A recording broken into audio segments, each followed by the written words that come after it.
My name is Emily Carter, 32 years old, and last Christmas my family made one thing painfully clear. I was useful to them, but never truly seen. While they gathered around a glowing holiday table in Dallas, I stared at a photo sent without a single empty chair for me, and an hour later they forwarded a $30,000 bill for my younger brother's loan. That was the moment something inside me tightened, then cracked. All the years of being the responsible daughter, the steady one, the quiet fixer, I felt them piling up like snow on a roof about to give way. And I wondered what happens when the person who always absorbs the impact finally steps aside. I'm going to take you through what came next. The truth I uncovered, the boundaries I set, and the day the consequences finally landed where they belonged. Stay with me because this story isn't just about revenge. It's about reclaiming a life I didn't even realize I'd lost. I saw the photo before the elevator doors fully closed, just a thin glow across my screen, cutting through the Chicago cold. The family group chat, muted for months, had floated to the top. In the picture, my parents Mark and Linda sat at opposite ends of their long dining table in Dallas, smiling under soft Christmas lights. My younger brother Ryan took the center seat, like always, surrounded by cousins, spouses, and kids in matching sweaters. Every place setting was filled, every chair accounted for. There wasn't a single sign I had ever existed at that table at all. Below it was my father's caption: "First Christmas with everyone home again. Everyone." The doors slid shut, sealing me off from the hallway noise. I stared until the warmth left my fingers. A moment later, a new notification appeared, this time an email. A forwarded delinquency notice for Ryan's SUV loan. Amount due $30,000. No greeting, no explanation. Just my father's line above it: "You make good money, handle this before the end of the month."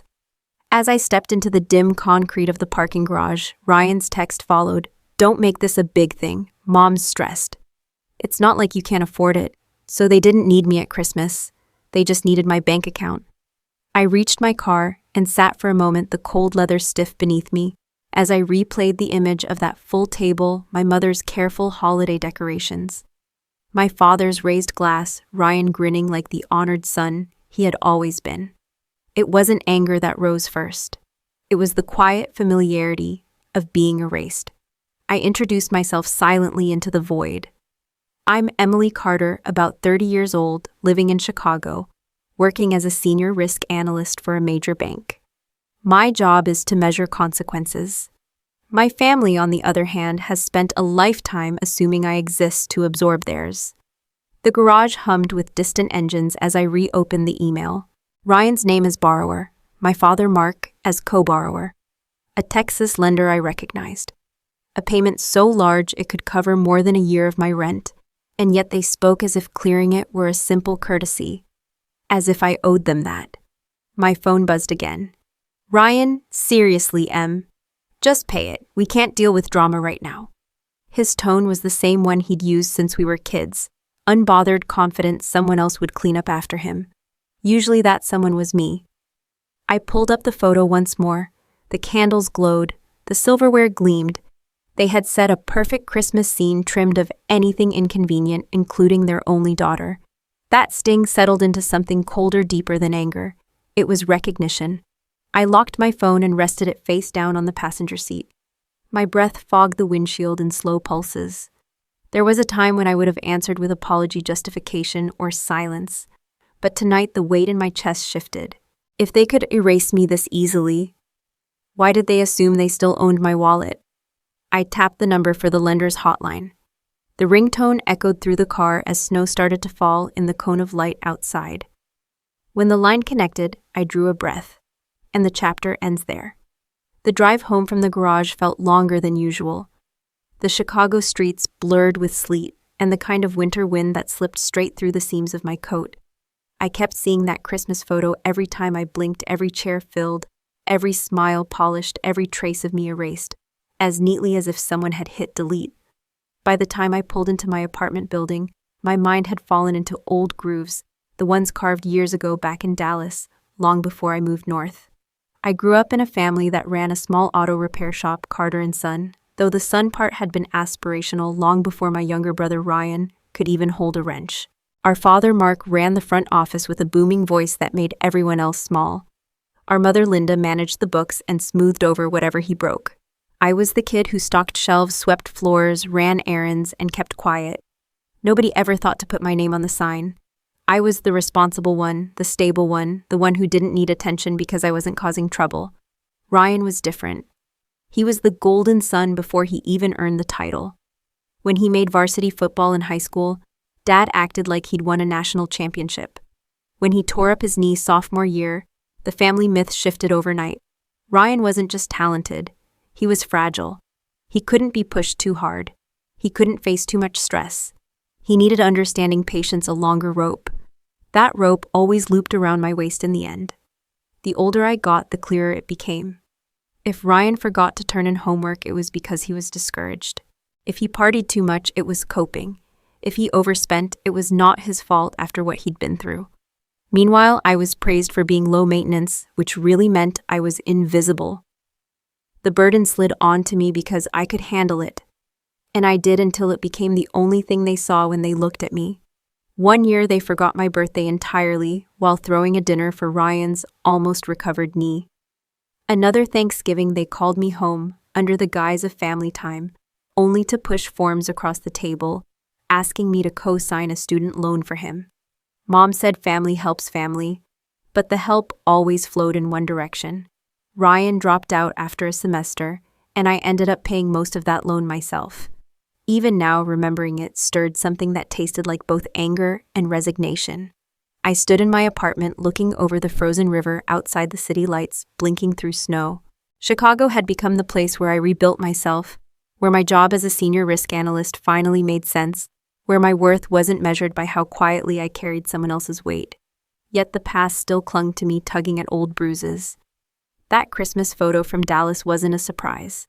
It was just the most refined version of a pattern that started long before I left home. A family that loved the idea of me being reliable, but didn't love the reality of me being a person. As I leaned against the window, a strange calm settled in. Maybe this time I didn't need to rescue anyone. Maybe this time the responsibility everyone treated like my destiny could finally rest where it belonged. And for the first time in a long time, that thought didn't scare me. By the time I got upstairs, the snow had thickened into a steady curtain outside my windows. The river below swallowed by white. I turned on a single lamp in the corner of my apartment, its soft yellow glow falling over my laptop, and the old spiral notebook I'd kept for years. I hadn't opened that notebook in a long time, not since the last time my family needed something big enough to leave a mark. Tonight, though, I pulled it closer. The first page was a list of numbers, dates, amounts, short notes written in my own handwriting, tight, rushed, almost embarrassed. I traced a finger over the earliest entry, the student loan I'd co-signed for my younger brother Ryan, back when he swore he'd turn his life around if someone just gave him one more chance. He dropped out after one semester. The payments didn't drop out with him. I remembered calling the loan servicer myself, arranging the plan, then quietly taking it over when our parents pretended they didn't understand the paperwork. I was 21. He was 19. I told myself it was what big sisters did. The next entry made my stomach tighten, a DUI he got at 21. The fine and court fees shoved toward me with a frantic phone call from our mother, Linda, asking me not to make things worse with your father. Then came the emergency room bill after Ryan fell from his motorcycle, which everyone knew meant he'd been drinking, but no one wanted to say. Then the roof repair on my parents' house in Dallas after a storm, the one they insisted insurance wouldn't cover, even though later I found out it would have. My father, Mark, told me, "You make more than we do now. This shouldn't be a big deal." His voice still echoed in my memory. Line after line, the pages filled with proof of something I'd never named out loud. Every crisis they'd had in the last decade had somehow become my responsibility. I had paid to keep the peace, to keep the family image intact, to keep Ryan from facing anything sharper than disappointment. I didn't know whether to laugh or cry at how neatly it all added up. I set the notebook aside and reopened the email my father had sent about the $30,000 auto loan, Ryan as the borrower, Mark as the co-borrower. A Texas lender I recognized from past work, the kind that didn't waste time once payments stopped. They would call lawyers, they would escalate. and they would expect whoever usually cleaned up after Ryan to step in again. But something felt different in me tonight. I thought about my job, how I spent my days assessing risk tracing patterns, predicting collapse. If this were a case file, I would have labeled it years ago chronic dependency, reinforced by a single enabler. The enabler was me, and I was tired. I leaned back in my chair and looked at the snow drifting past the glass. For the first time, I let myself wonder what might happen if I stopped being the family's safety net. If I stopped cushioning every fall. If I stopped paying for the same mistakes on an endless loop. On my laptop, I opened a blank note and typed a single line. Tomorrow, I'll call the lender and request the full contract details. I didn't know exactly what I would do with that information yet, but for once, the next step wouldn't be automatic. It would be mine. I closed the notebook, feeling its weight differently now, not as a record of what I owed them, but of what they'd already taken. Morning light pushed weakly through my blinds, a pale wash over the snow-packed river below. I wrapped my hands around a mug of coffee, letting the heat settle into my fingers, while the rest of me steadied for what I'd decided last night. The note on my laptop screen still glowed where I'd left it. Tomorrow, I'll call the lender. I read it once more, almost as if checking whether the woman who wrote it still existed in me. She did. I dialed the number from the delinquency notice my father, Mark, had forwarded. It rang twice before a calm, professional voice answered, an employee of the lender based in Texas, the one holding the $30,000 loan tied to my younger brother, Ryan. I gave her the loan number, my name, and clarified that I wasn't on the account, but needed information.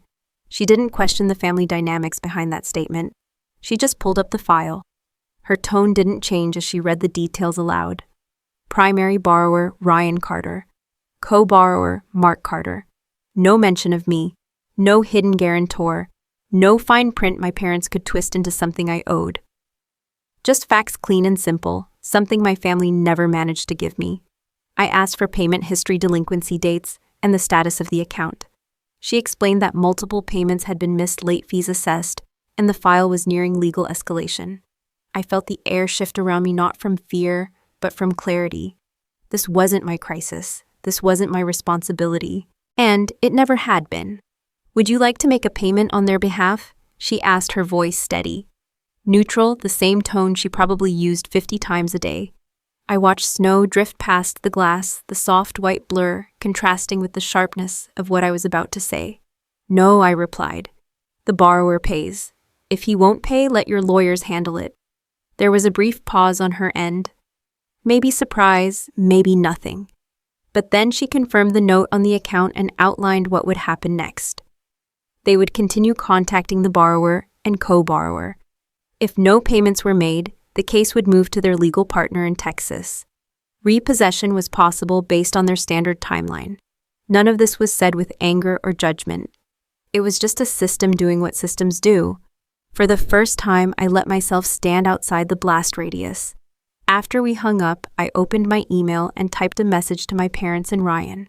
I didn't lace it with emotion or apology. I wrote, I am not a borrower or co-signer on this loan. I will not be making payments. Any communication from the lender is between you and them. I read it twice, removed a sentence that felt too soft, and pressed send. The replies came quickly. My father. This is unacceptable. My brother. You're ruining Christmas for Mom.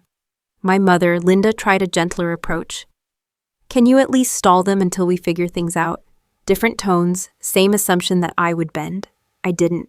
Late that afternoon, a voicemail appeared from an automated number. This is a notification regarding the delinquent vehicle loan for Ryan Carter. Legal escalation may begin. I stood by the window, listening to it play against the backdrop of snowfall. Somewhere in Dallas, my parents were probably expecting me to intercept the consequences like always. But this time, I wasn't stepping in front of anything. This time, the consequences were going exactly where they belonged.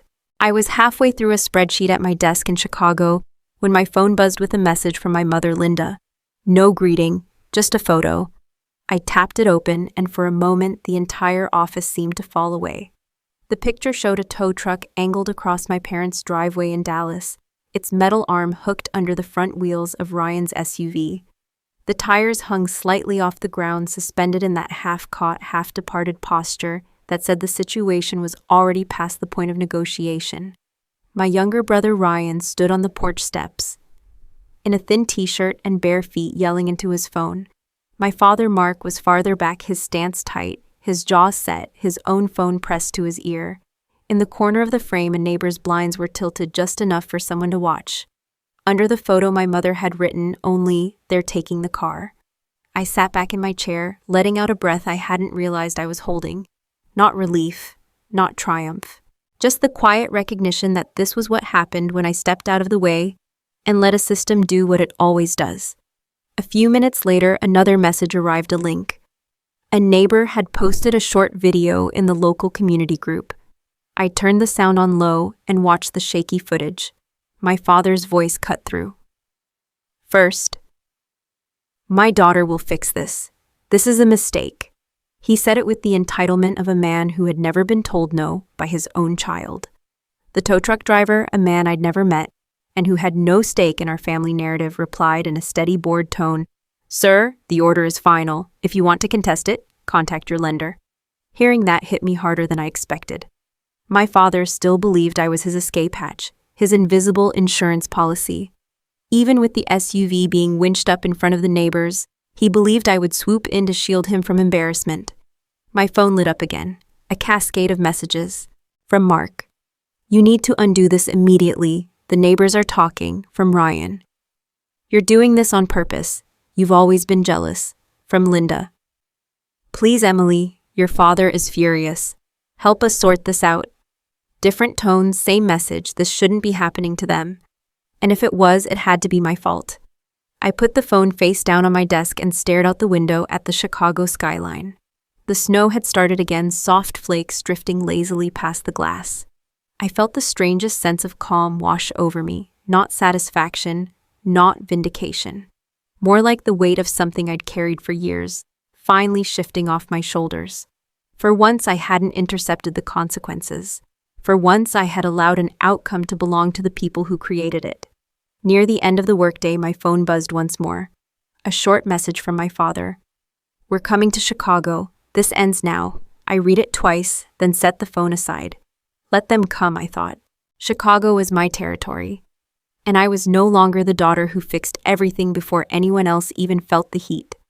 They showed up in Chicago on a Thursday, the kind of gray winter day when the sky sits low enough to touch. I'd just finished a meeting and was gathering my things when the receptionist at our office called my extension. Her voice was cautious, the way people sound when they're not sure if they're delivering good news or bad. "Emily, there are 3 people in the lobby asking for you. They say they're your family." My stomach dipped, not in fear, but in recognition. Mark Carter, my father, Linda, my mother, and Ryan, my younger brother. The trio I had spent a lifetime trying to hold together, while they pretended my effort was nothing more than basic duty.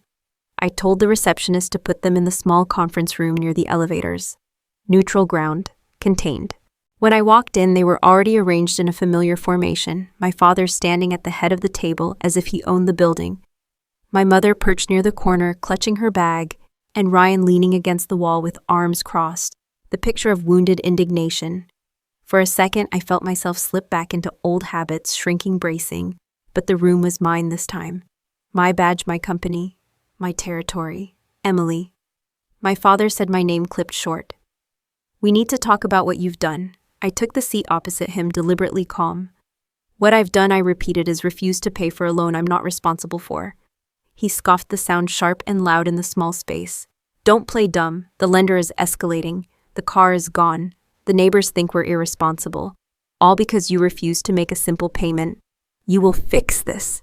There it was, the command tone I had been raised under the expectation that I would absorb whatever blow was coming. It didn't land the same way in this room.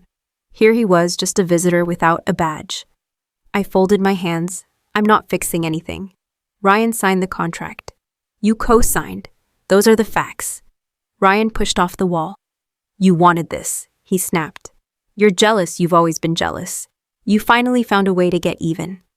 I looked at my brother, barely able to hold down a part-time job, cushioned his whole life by excuses and sympathy, and felt a tired sadness more than anger.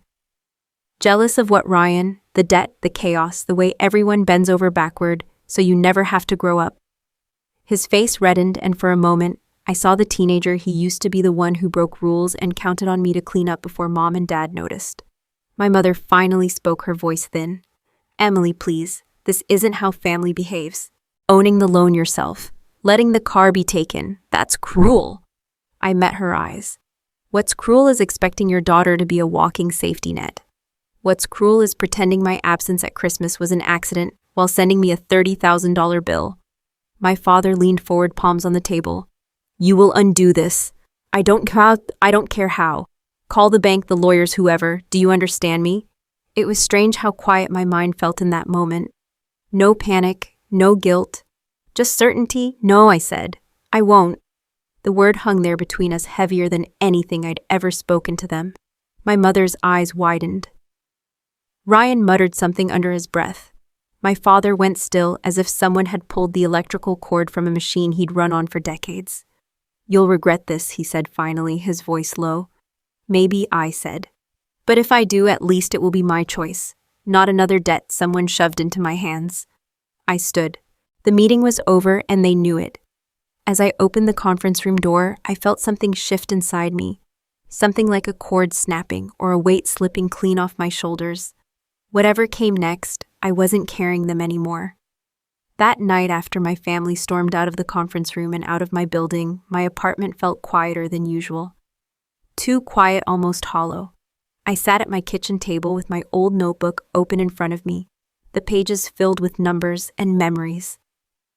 I wished I could unremember. I kept thinking about something my mother Linda had blurted out in panic earlier. "This isn't what your grandmother wanted for you." I hadn't paid attention then. Now it pressed against my ribs like a bruise I hadn't noticed until someone touched it. My grandmother had been the one person in our family who saw me not as the reliable daughter or the fixer in training, but as myself. She used to tell me I was the one with the good head and the good heart.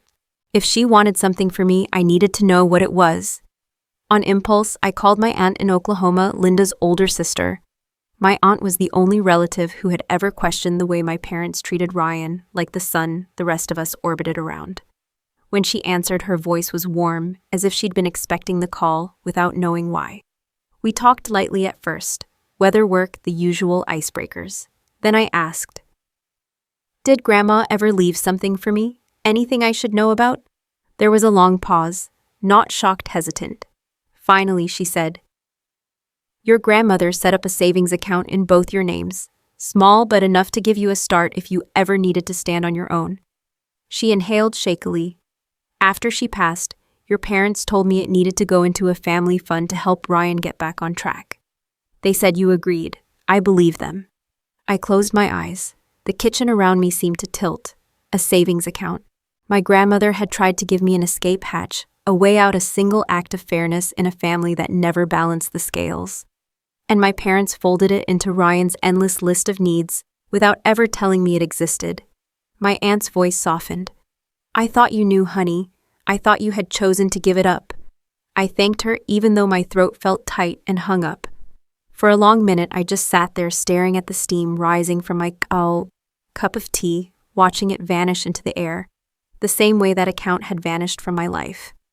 Later that week, I scheduled a consultation with a lawyer in Chicago, a middle-aged attorney with calm eyes and a tidy office near the Loop. I told him everything. The old student loan I'd paid off for Ryan, the roof repair, the DUI, the pressured co-signing, the repossession, the Christmas photo, and finally the account my grandmother created for me that my parents quietly rewrote. He listened without interrupting. When I finished, he folded his hands. "Legally," he said, "much of this is too far in the past. But ethically, you've been cornered into a role that wasn't yours. I think the better question is, what are you looking for now? Payback or closure?" That question lingered long after I left his office. I walked along the frozen river, the wind burning my cheeks, and felt the past rearranging itself inside me. This wasn't just about a $30,000 loan. It wasn't even about Christmas. It was about a family willing to erase every door I might have walked through as long as it kept me available to carry someone else's weight. Back home, I opened my laptop and started drafting something, a letter, a record, a reclaiming. Not to demand anything, but to lay out the truth they'd spent years rewriting. If they had built a family story that erased me, maybe it was finally time to write the real one. The next morning arrived in a gray wash, the kind of winter light that makes the whole city seem quieter than it really is. I brewed coffee, wrapped my hands around the warm mug, and opened my laptop. The blank document waiting on the screen felt like a doorway I'd been afraid to walk through for years. I titled it Record Letter, took a breath, and began. I started with the facts, dates, numbers, incidents, laid out the way I would structure a risk report at work. The student loan I had co-signed for my younger brother Ryan when I was barely an adult myself. The DUI fine I paid after my father Mark called me in the middle of the night telling me I was the only one who could handle the paperwork. The emergency room bill after Ryan crashed his motorcycle. The roof repair they insisted insurance wouldn't cover. Each item appeared on the screen like a ledger line, not dramatic, not emotional, simply true. Then I moved to what numbers couldn't capture. I wrote about the pattern, the golden son, who never faced consequences, and the elder daughter, me, who absorbed every shock so the family image stayed intact. I wrote about how silence was expected of me, how reliability became a trap they mistook for love. I kept my tone steady, no accusations, just clarity. When I reached the part about my grandmother, I hesitated. My grandmother had left a savings account in both our names, a quiet act of love meant to give me a future I could choose. My aunt in Oklahoma, my mother's older sister, had told me the truth only days earlier. My parents had folded that account into a family fund for Ryan without ever telling me it existed. I typed the sentence slowly, letting its weight land. You didn't just ask me to carry the family's burdens, you took away the one exit Grandma tried to leave open for me. I sat back, breathing through the heaviness in my chest. The words on the screen didn't feel vengeful. They felt like the first accurate record of events that had been rewritten around me for years. Next, I wrote the boundaries. Clear, neutral, and final. I was not to be contacted about debts, bills, or financial emergencies tied to choices I didn't make. My name was not to appear on anything loans, forms, favors without my written consent. And I would no longer play the role of invisible insurance policy for a family unwilling to examine its own damage.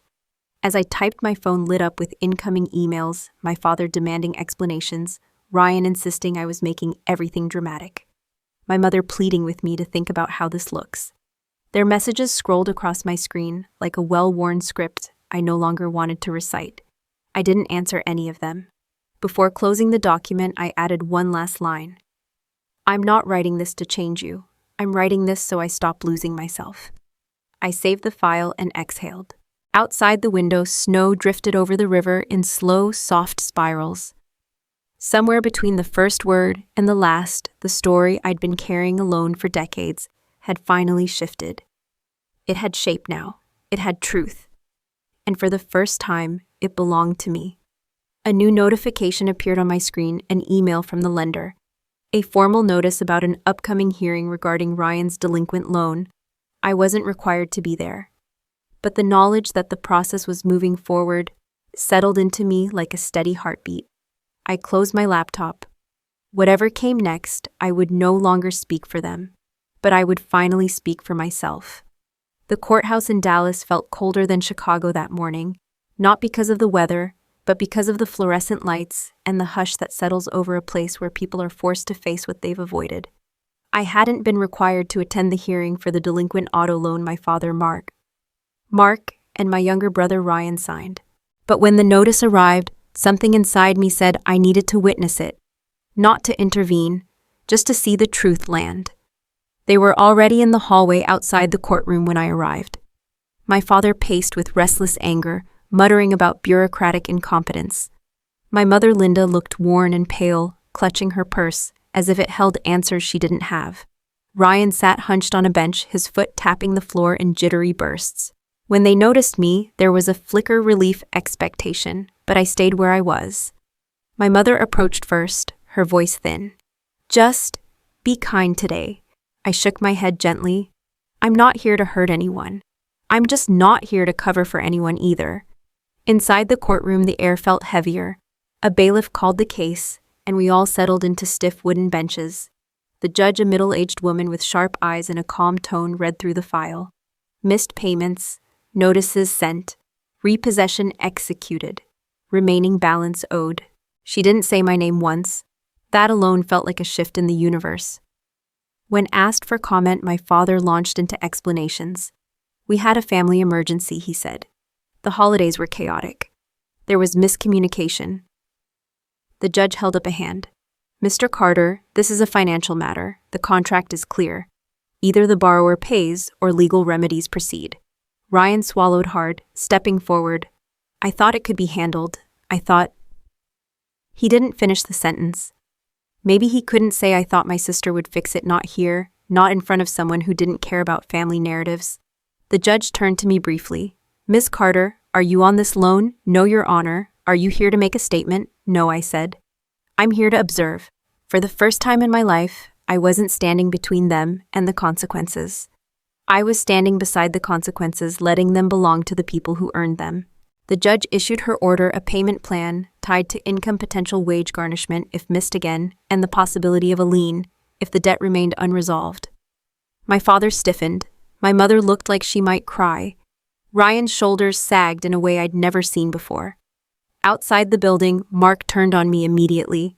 You could have prevented this. I looked him straight in the eye. I'm not preventing your consequences anymore.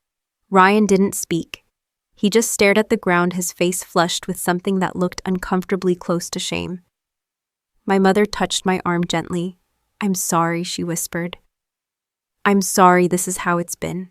I didn't forgive her, but I didn't pull away either. It doesn't have to stay this way, I said softly. We parted in the parking lot, each of us carrying something different: anger, regret, confusion. I carried only truth. That night after I flew back to Chicago, a message from my mother appeared on my phone. If you ever want to talk, just us, I'm ready to listen. I didn't answer, but for the first time, I didn't delete it either. A few weeks after the hearing in Dallas, Chicago settled back into its winter rhythm. Slow mornings, pale light over the river, the familiar hum of coffee shops heating up against the cold. I slipped back into my routine, almost without noticing. Work errands, quiet evenings. The absence of my father and my younger brother Ryan no longer felt like loss. It felt like space. A space I hadn't had in years. My mother Linda kept sending me short messages. Nothing heavy, nothing demanding. Sometimes a weather update, sometimes a simple thinking of you. Then one afternoon, a longer one. If you ever want to meet, just the two of us, I'm here. I stared at it for a long time before typing back. Let's meet this weekend. I chose a small diner near the Riverwalk neutral ground, far from Dallas and far from the conference room where everything had exploded. When I walked in, the place smelled like grilled onions and fresh coffee. Linda was already seated in a booth, her hands folded around a cup she hadn't touched. She looked smaller than I remembered, as if the weight she used to carry holding the family mythology together had finally slipped. We sat in a soft, awkward silence at first. Then she drew a breath. I replayed everything at the courthouse, she said quietly. Your father, angry Ryan, panicking, you standing there, calm. I realized I didn't like the version of myself I saw that day. I didn't interrupt. I let her continue. I'm sorry, she whispered. For the years you were treated as the steady one, the responsible one, the invisible one. For choosing comfort and appearances over you. I knew the favoritism was there. I let it happen. And I didn't see the cost on you until it was too late. I felt something loosen in me, not forgiveness, but recognition. The truth finally spoken aloud. I told her what I needed her to hear, not with anger, just honesty. That I never wanted revenge. That I simply couldn't carry the family's weight anymore. That I wanted to be seen as more than a solution to problems I didn't create. And that losing the account my grandmother set aside for me hurt in a way I hadn't even processed until now. Linda's eyes filled. She didn't defend herself. She didn't justify. She just listened, maybe for the first time. After a moment, she reached into her purse and slid a small envelope across the table. I found this among your grandmother's things, she said. I should have given it to you years ago. Inside was a short handwritten letter, my grandmother's looping cursive, telling me I was meant for a life of your choosing, not one assigned to you. I felt the words settle into a place inside me I didn't know was still tender. When I looked up, Linda said, I don't expect anything. I just want the chance to know you, the real you, not the version we leaned on. I nodded slowly. I'm not ready to come back fully. but I'm willing to talk."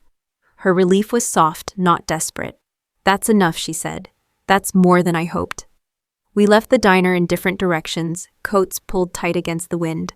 But something between us felt less broken, maybe not healed, but beginning. That evening I walked along the riverbank as the city lights shimmered on the frozen water. I thought about the whole journey, being excluded from Christmas, the $30,000 loan, the repossession, the confrontation in Chicago. The hearing my grandmother's hidden gift, the letter I wrote, and the conversation today. It struck me that revenge hadn't been the real ending. The real ending was reclaiming the parts of myself I'd misplaced, trying to keep everyone else afloat. Some people say boundaries are selfish. Some say forgiveness is strength. Maybe the truth is somewhere in the middle, choosing whatever gives you peace. And now I'll turn the question to you. If you were in my place, would you open the door wider or keep it small for now? Tell me in the comments.